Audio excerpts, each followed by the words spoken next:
Chers amis, chers abonnés, bonjour. Nous sommes le dimanche 15 mars 2026. J'espère que vous êtes en forme en cette journée. Peut-être beau chez vous, profitez-en peut-être pour sortir. Et voici pour cette semaine une guidance pour vous accompagner. Vous avez bien sûr le choix entre trois pierres, la pierre noire, la pierre violette et la pierre jaune. Donc je vous laisse le temps de réflexion, le temps de vous rappeler un petit peu que vous pouvez me retrouver sur les réseaux sociaux, Facebook, YouTube, TikTok ou Insta. N'hésitez pas à aller me chercher, me retrouver, me rajouter par exemple ami Facebook. Il y a différentes choses que je publie, voilà, de manière tranquille, légère, avec du contenu qui est toujours varié. Également les deux sites qui sont le site www.marctavian.com qui est le site principal, là où vous retrouvez un peu tous les produits que je propose. Également toutes les animations qui se déroulent dans la boutique. Vous pouvez les voir, il y en a pas mal en ce moment.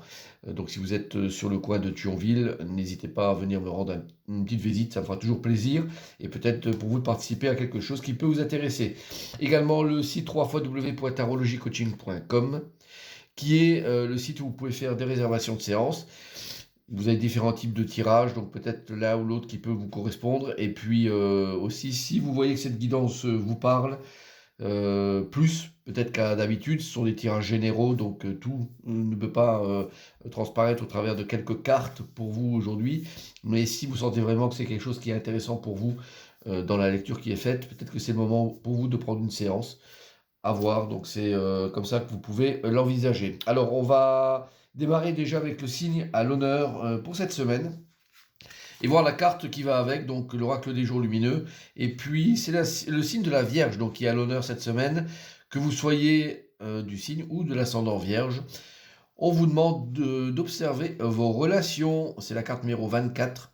Réfléchissez à vos relations, entourez-vous de personnes qui vous soutiennent, vous inspirent et vous motivent à donner le meilleur de vous-même.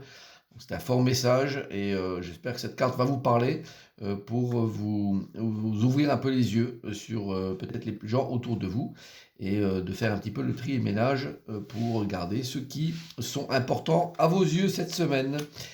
Voilà, vous avez choisi votre pierre. C'est parti, on démarre avec la pierre noire.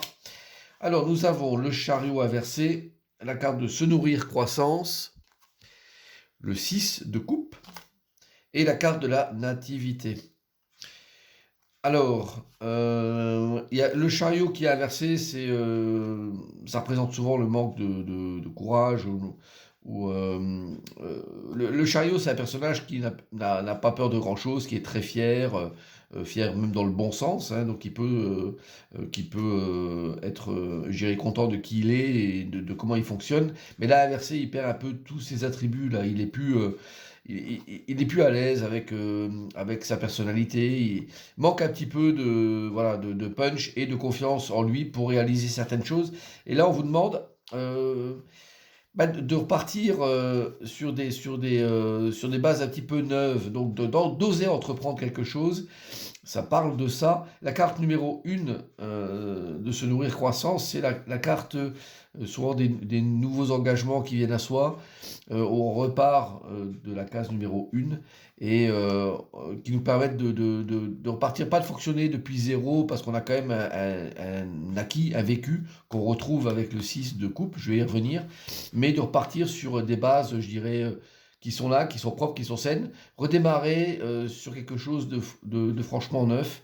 La carte de la nativité, c'est la carte numéro 4, mais ça aurait pu être dans le jeu la carte numéro 1, parce que les 1, 2 et 3 sont des cartes très particulières d'Orbéline. Et la carte de numéro 4, c'est la nativité, celle des nouvelles choses qui démarrent. Donc ça parle vraiment de ça, de vous engager sur quelque chose qui peut vous redynamiser, et notamment avec ce 6 de coupe qui parle beaucoup de choses anciennes, de nostalgie qui refait un peu surface, et qui est là pour vous réorienter, vous faire rappeler un petit peu les choses d'antan, d'où vous venez, et qui doit vous rebooster un petit peu pour vous redonner, je dirais, le coup de moteur au chariot qui cale un peu en ce moment. Donc n'hésitez pas à redonner un petit coup de manivelle à ce chariot en vous servant un petit peu des informations qui viennent vous être données, notamment de repartir sur des choses anciennes que vous connaissez, qui vous ont fait plaisir à un certain temps et qui peuvent refaire surface aujourd'hui pour vous redonner le moral et le peps nécessaire pour entreprendre des choses. En tout cas, ça parle de ça pour cette semaine. Allez, on continue avec la pierre violette. Pardon, nous avons l'arcane sans nom à l'endroit, la carte de la tristesse déception, la reine d'épée et la carte de la nouvelle. Alors, l'arcane sans nom, il est à l'endroit. C'est pas trop mal, quoi. Je veux dire, c'est pas une carte qui est mauvaise dans l'absolu, hein, cet arcane sans nom. Mais il patauge un petit peu dans la choucroute. Il a du mal un peu à sortir euh, voilà, la tête du sable. Et cette carte de la tristesse déception est toujours présente. Donc, c'est quelque chose qui plombe un petit peu l'arcane sans nom, qui l'empêche d'avancer de manière plus détendue, hein, peut-être une phase de deuil. Alors ça peut être un deuil bien sûr d'une situation perdue, de quelque chose qui n'a plus raison d'être aujourd'hui, ou qui a disparu, hein, et ça peut être aussi éventuellement le deuil d'une personne, mais en tout cas, cet arcane sans nom, ok, il faut qu'il continue à avancer, le monde tourne et tournera toujours, quoi qu'il fasse, et quoi qu'il pense. Donc le fait d'évacuer au mieux cette tristesse déception, c'est ce qui est demandé à l'arcane sans nom, et de se désolidariser un petit peu de ce côté euh, euh, émotif. À la reine d'épée, c'est plus dans la réflexion qu'on demande de partir, donc de prendre conscience de beaucoup de choses.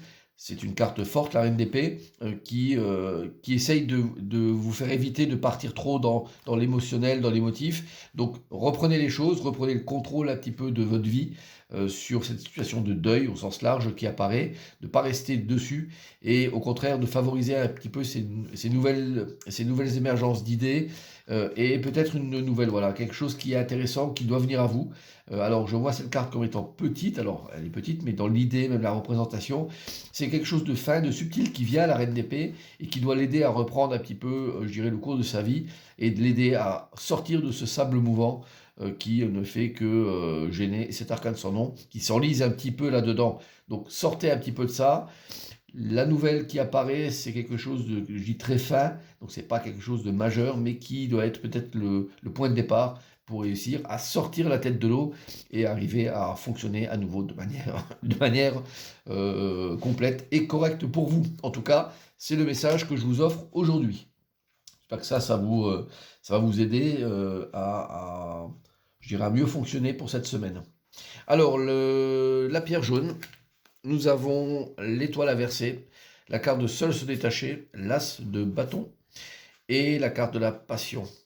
Bon, l'étoile inversée, c'est jamais idéal, c'est toujours un peu la tristesse qu'on ressent, c'est la désillusion, c'est le manque de perspective d'espoir qui est là et bon, qui nous tire un petit peu vers le bas. Alors, on vous demande un petit peu de réagir aussi pour vous, hein. La réaction, c'est là, c'est l'as de bâton, c'est de ne pas rester à se morfondre, mais d'agir de manière concrète. Donc le bâton est là, c'est de l'action pure, c'est l'as, donc on ne reste pas dans cette solitude qui est pesante, qui est présente.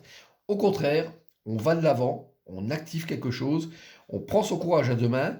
La carte de la passion, ça peut représenter dans ce tirage-là le côté passionnel par rapport à une personne. Je fais ça en référence à la carte de seul se détacher, qui est vraiment une carte opposée à ça. Donc peut-être de casser cette solitude, d'aller vers quelque chose ou quelqu'un qui peut nous plaire, nous satisfaire et qui peut nous redonner espoir. Parce que cet as de bâton est très fort dans ce tirage-là. Et en faisant une décision, une action forte, ça peut vraiment, et cette action qui est une action passionnelle au sens large, donc peut vraiment vous faire aller vers, je dirais, des horizons nouveaux et casser un peu cette sensation de solitude et de tristesse que l'étoile vit actuellement. Donc c'est un message fort et j'espère que ce tirage va vous aider à réaliser quelque chose d'intéressant et d'important pour vous cette semaine.